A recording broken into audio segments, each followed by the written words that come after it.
Radhe Radhe everyone. सावन मास के कृष्ण पक्ष में आने वाली एकादशी को कामिका एकादशी के नाम से जाना जाता है। आज की वीडियो में हम जानेंगे कि कामिका एकादशी का व्रत कब करना है, व्रत का पारण कब करना है, व्रत हम कैसे करेंगे और व्रत की पूजा कैसे करेंगे। यानी कि कामिका एकादशी के संबंध में संपूर्ण जानकारी आपको आज की वीडियो में मिलेगी, इसलिए वीडियो को आप अंत तक जरूर देखें। तो इस वर्ष यानी 2024 में कामिका एकादशी 31 जुलाई को मनाई जाएगी। लगभग संपूर्ण भारत में कामिका एकादशी का व्रत 31 जुलाई को किया जाएगा। तो 31 जुलाई के दिन सुबह सुबह जल्दी उठ के स्नान कर लें। स्नान करने के बाद फिर हमें श्री हरि विष्णु भगवान का पूजन करना है। आप चाहें तो कामिका एकादशी का पूजन अपने घर के मंदिर को साफ करके पीले रंग का आसन बिछा के मंदिर में पूजा कर सकते हैं, या आप चाहें तो अलग से चौकी लगाकर भी कामिका एकादशी का पूजन कर सकते हैं। पर मैंने चौकी लगाकर पीले रंग का आसन बिछा लिया है। अब हम तिल का आसन देंगे और तिल का आसन देकर उस पर श्री हरि विष्णु भगवान को विराजमान करेंगे। साथ ही सावन की एकादशी है तो भगवान भोलेनाथ को, शिव शंकर को भी हम जरूर विराजमान करेंगे। और इस फोटो में गणेश जी भी हैं तो गणेश जी का पूजन भी हम यहीं पर कर लेंगे।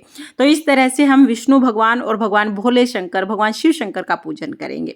सबसे पहले हम जल के छींटे लगाकर भाव रूप में सभी को स्नान करा लेंगे। उसके बाद तिल के तेल या तो देसी घी का दीपक हम यहाँ पे जला लेंगे। अब हमने स्नान सभी को करा दिया था, सबको वस्त्र स्वरूप हम कलावा समर्पित कर देंगे।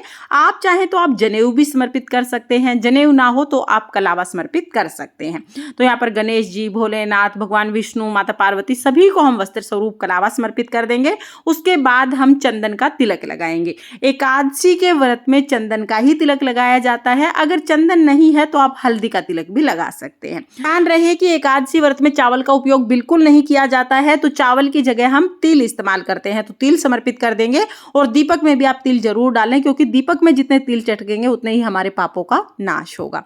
तो इस तरह से हम तिल समर्पित कर देंगे। अगर आपके पास फूल हैं तो आप फूल भी जरूर समर्पित करें। फूल नहीं है तो कोई बात नहीं, बगैर फूल के भी आप पूजा कर सकते हैं। मेरे पास यहाँ फूल थे, मैंने फूल समर्पित कर दिए हैं। उसके बाद हम भोग समर्पित करेंगे। तो देखिए, सावन की कामिका एकादशी में अगर हो सके तो नाशपाती का भोग आप जरूर समर्पित करें, नहीं तो कोई भी फलाहार भोग आप समर्पित कर सकते हैं।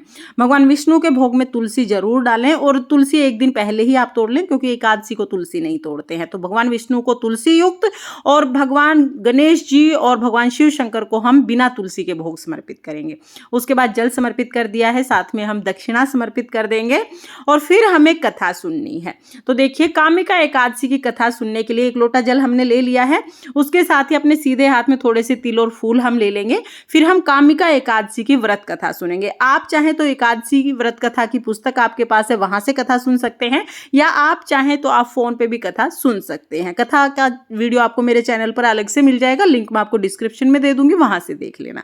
कथा सुनने के बाद जो हाथ में तिल है वो हम भगवान को समर्पित करेंगे। थोड़े से तिल हम जल के लोटे में भी डाल देंगे। इस तरह से कामिका एकादशी की व्रत कथा पूर्ण हो जाएगी। इसके बाद धूप दीप दिखाकर हम आरती करेंगे। तो यहाँ पर हम पहले गणेश जी की आरती करेंगे, उसके बाद फिर हम भगवान विष्णु की आरती करेंगे। बहुत ही प्रेम पूर्वक आरती करने के बाद हाथ जोड़कर पूजा में रही कमियों के लिए क्षमा याचना करेंगे और अपनी मनोकामनाओं को पूर्ण करने के लिए भगवान से प्रार्थना करेंगे। इस तरह से कामिका एकादशी की जो पूजा है वो पूर्ण हो जाएगी। पूजा के बाद जल का लोटा हम सूर्य देवता को अर्घ दे देंगे, और जो भी प्रसाद हमने चढ़ाया है वो हम घर के सभी सदस्यों को प्रसाद के रूप में बांट देंगे। यानी जो भोग चढ़ाया है वो प्रसाद के रूप में बांट देंगे।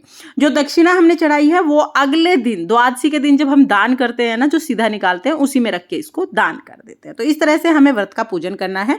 पूजा के बाद आप चाय पानी पी सकते हैं। इस व्रत में अन्न नहीं खाया जाता है बिल्कुल भी। दिन में आप चाय पानी पी सकते हैं। शाम को दोबारा हमें इसी चौकी पर दिया जला के आरती करनी है, और शाम को फलाहार भोजन ही हमें खाना है, और भगवान को भी फलाहार भोजन का ही भोग लगाना है। तो जो भी फलाहार आप बनाएंगे उसका पहले भगवान को आप भोग लगाएं, उसके बाद आप स्वयं ग्रहण करें। तो इस तरह से हमें एकादशी का व्रत करना है। रात के समय वैसे तो जागरण करने का बहुत महत्व है, तो हो सके तो आप पूरी रात जागरण कर सकते हैं। लेकिन अगर ये पॉसिबल ना हो तो आप इस चौकी के सामने यानी भगवान विष्णु के सामने बैठकर 2 भजन, 5 भजन, 7 भजन यानी भगवान के नाम जरूर लें, और हो सके तो भजन गाएं। इस तरह से एकादशी का व्रत किया जाता है। जान लेते हैं कि कामिका एकादशी के व्रत का पारण कब करना है। तो देखिए, कामिका एकादशी का व्रत 31 जुलाई को किया जाएगा। व्रत का पारण 1 अगस्त सुबह 5:43 से 8:24 तक कर सकते हैं। शास्त्रों के अनुसार कामिका एकादशी का व्रत करने से जाने अनजाने जो भी पाप हमसे हुए हैं उन सब से हमें छुटकारा मिलता है। और अगर आप कामिका एकादशी का व्रत और पूजन करते हैं तो हमारे पूर्वजों को भी उनके पाप से छुटकारा मिल जाता है। तो अगर आप कामिका एकादशी के दिन व्रत ना भी कर पाए तो भी आप इस दिन भगवान विष्णु और भगवान शिव शंकर का पूजन जरूर करें, ताकि आपको आपके जाने अनजाने किए हुए पापों से मुक्ति मिल सके। तो फ्रेंड्स, ये थी कामिका एकादशी की बहुत ही सरल पूजा विधि। आपको ये वीडियो कैसी लगी कमेंट करके जरूर बताना। और अगर ये वीडियो आपको पसंद आई हो, वीडियो आपके लिए थोड़ी बहुत भी यूजफुल हो, तो प्लीज वीडियो को लाइक कर देना। और हम महिलाएं घर में तीज त्योहार कैसे करते हैं ये देखने के लिए मेरे चैनल को सब्सक्राइब कर लेना। फिर मिलेंगे किसी और वीडियो में, तब तक के लिए ओम नमः शिवाय, राधे राधे।